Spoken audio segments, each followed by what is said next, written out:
안녕하십니까. 2024년 2월 2일 최병무의 팩트 시작하겠습니다. 지금 민주당에서 공천 면접이 진행되고 있습니다. 1월 31일부터 시작해서요. 오늘이 사흘째고 이제 내일하고 월요일까지 해서 2월 5일까지 한다고 하네요. 경쟁 후보자가 두 사람인 경우에는 대략 한 7분, 뭐 세 사람인 경우에는 대략 한 10분 정도 면접을 한다고 합니다. 좀 짧죠? 그래서 이제 각 후보가 30초 정도 자기 소개를 하고요. 그 다음에 뭐 많은 경우는 한 5개 정도까지 질문을 한다고 합니다. 그럼 뭐 대개 질문이라는 것이 어떻게 이길 것인가? 뭐 이건 뭐 당연한 걸로 보이고. 그런데 여기에 뭐 기후 위기나 뭐 저출생 등 사회적 현안에 대한 대책 뭐 이런 것까지도 질문을 한다고 하더군요. 물론 이제 그 국회의원 후보자니까 국가 문제에 대한 대응을 어떻게 할 것이냐 뭐 이런 것들 대단히 중요하죠. 실제 당선이 됐을 경우 국회에 가서 각 상임위별로 어떠한 현안들을 어떻게 대처할 것인가 그런 데에 대해서 너무 모르면 곤란하지 않습니까? 그런데 그거를 한 사람당 뭐 기껏해야 3분, 4분? 이 정도 가지고 점검한다? 이거는 정말 말이 안 되는 것 같고요. 이거는 뭔가 별도의 시스템이 좀 있어야 되겠다. 근데 더 코미디 같은 장면.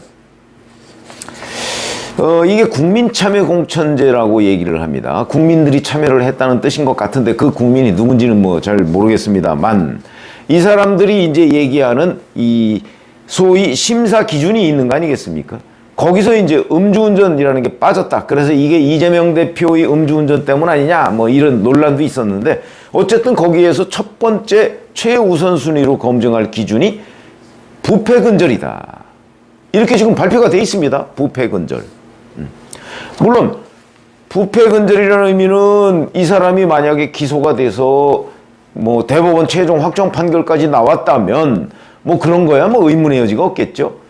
그러나 이제 그것도 사면복권을 받았다. 뭐 이러니까 이제 출마를 할 텐데 그러면 또 이거는 별도의 기준으로 뭔가 정해야 되는 것 아니냐. 그래서 사실은 공천이라는 것이 가지고 있는 의미 뭐 이런 것들이 고무줄이다. 뭐 이런 거는 뭐 다 알려져 있는 얘기죠. 현실적으로. 그래서는 안 되지만 현실적으로는 고무줄이고 결국은 공천권자 이 사람의 눈에 드느냐 안 드느냐 이거에 따라서 공천이 결정되는 것 아니냐. 그러다 보니까 원조 친명격이라고 하는 유승희 전 의원 왜 과거에 보면 뭐 한 9년 전인가요? 2015년에 뭐 봄날은 간다라는 노래를 최고위원회의에서 불러가지고 화제가 됐던 그 사람이 엊그제 탈당을 했습니다. 원조 친명이라는데 뭐 이런 것도 보면 이 사람은 이제 도대체 그 공천 기준이 고무줄이다 뭐 이러면서 자기를 부적격 판정을 할 수가 있느냐 뭐 이렇게 이제 불만을 드러냈는데 이렇듯 떨어진 사람은 늘 불만이고 거기 범위 내에 든 사람은 잘 됐습니다 뭐 이러는 게 이제 공천이다. 그건 뭐 현실이죠. 자, 이재명 대표도 형식상이지만 여하튼 공천 면접을 받습니다. 보고 나서 뭐 이렇게 얘기했습니다. 기자들한테 상당히 많이 질문이 다양했던 것 같다. 곤란한 질문이 있었느냐 이런 질문을 기자들이 하니까 걱정했는데 다행히 없었다. 이렇게 이제 일종의 너스레를 떨은 거죠. 자, 그런데 이재명 대표한테 곤란한 질문을 안 한 이 공천제 참여 심사위원들이 문제 아닌가요? 지금 이재명 대표의 문제는 부패와 관련해서 물론 법원의 선고를 받은 건 없습니다. 그러나 자기네들도 검찰이 기소한 내용을 보면 충분히 알 수 있는 내용들이 대부분이거든요. 성남 FC 사건, 의정교사 사건, 뭐 녹음 파일도 다 있고 그걸 뭐 꼭 선고를 기다려야 되나요? 이렇게 되다 보니까 이게 앞으로 4년간 그 국회의원이라는 공무를 담임할 사람을 뽑는 그런 선거를 앞두고 검증을 하는 자리 아니겠습니까? 당연히 질문을 해야죠.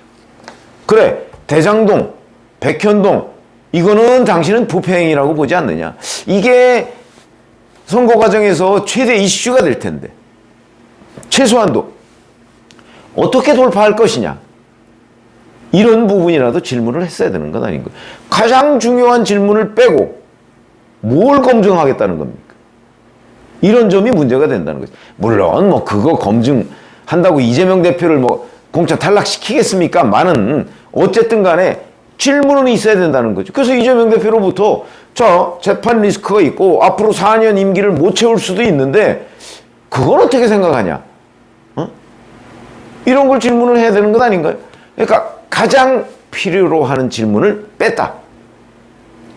그런 공천 면접은 하나마나한 일이죠.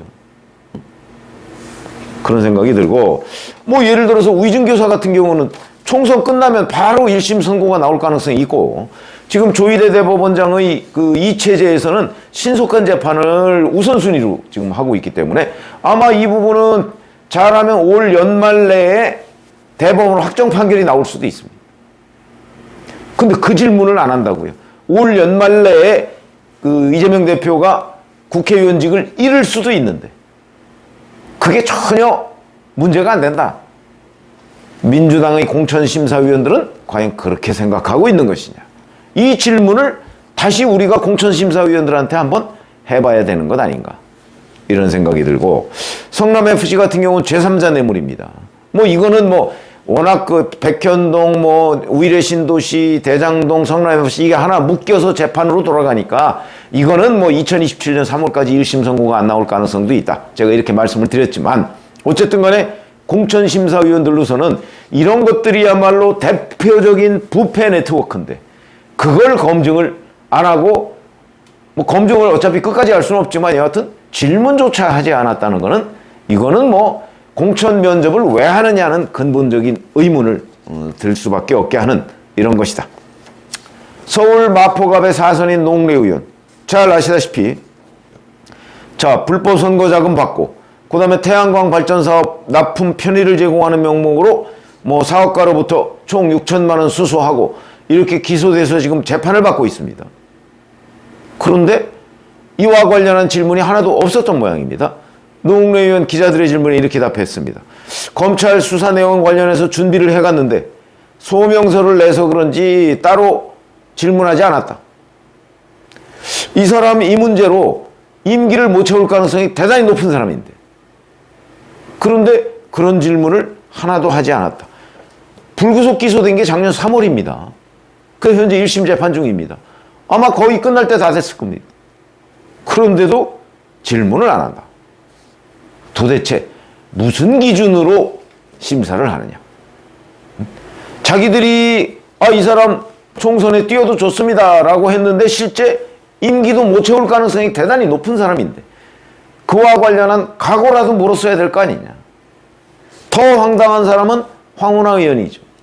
울산시장 선거 공작 사건으로 작년 11월에 징역 3년의 실형이 선고됐습니다.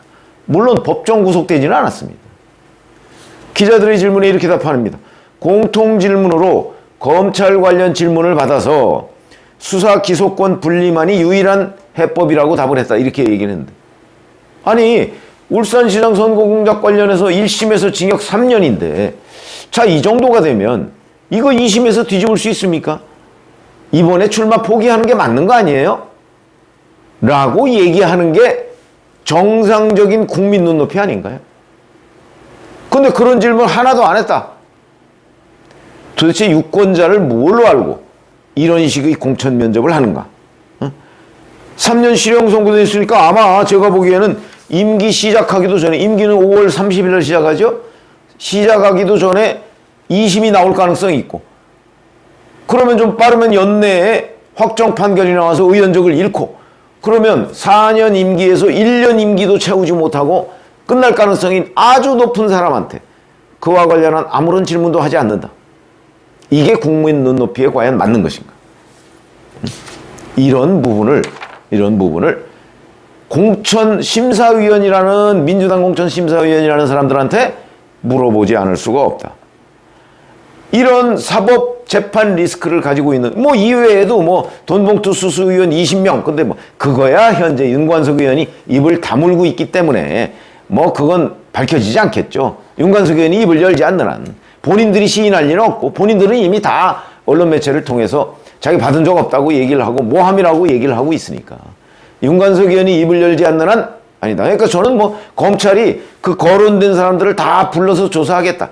저는 이것도 검찰의 과도한 정치 개입이라고 봅니다. 왜 그러냐면 어차피 그거 밝혀내지 못합니다. 300만 원 봉투 뭐 이만큼밖에 안 됩니다. 그거 뭐 받아가지고 안주머니에 딱 넣어가지고 오면 표시도 안 납니다. 현금으로 주고 현금으로 받았는데 그걸 준 사람이 함구하고 있고 받은 사람은 안 받았다고 하는데 무슨 재주로 입증할 겁니까? 그런데 그 사람을 검찰에서 부른다? 너무나 보여주기식 소환이라고 저는 봅니다. 보다 더 분명한 증거가 있을 때 부를 수 있는 거죠. 2008년 한나라당 돈봉투 사건 때도 돈봉투 수수한 사람 고승덕 의원은 자기는 수수했다고 받았다고 인정을 했으니까 그 사람 외에 아무도 처벌받은 사람은 없습니다. 왜 그랬을까요? 아니 불렀는데 아무도 받은 사람은 받았다고 하질 않습니다. 준 사람도 누구라고 얘기를 하지 않습니다. 더군다나 그때는 명단까지 있었습니다. 그런 걸 보면 돈봉투 수수 이거는 이 수사는 윤관석 의원이 입을 열기 전까지 그 다음에 다른 증거가 그건 다른 증거는 좀 없을 거라고 보고요. 그러면 이 수사는 여기서 자제를 하는 것이 저는 맞다. 어차피 밝히지도 못할 거면서 이런 겁니다. 그러니까 그건 그렇다 치고 패스트트랙 사건으로 지금 재판받고 있는 사람도 많습니다. 자, 그런 사람들한테 사법 리스크에 대해서 질문조차 안 한다. 돌파하겠다는 질문이라도 했어야 되는 것 아니냐라는 관점에서 본다면 지금 민주당의 공천 면접이라는 거는 도대체 유권자들한테 올바른 선택 기준을 마련해 주기 위해서 하는 것이냐 아니면 그냥 국민들한테 우리 이런 거 했습니다라고 보여주는 것이냐. 저는 후자 쪽이 훨씬 더 가깝다. 이런 공천 면접은 하나만 하다. 하려면 제대로 하라. 이런 말씀을 드리고 싶습니다. 고맙습니다.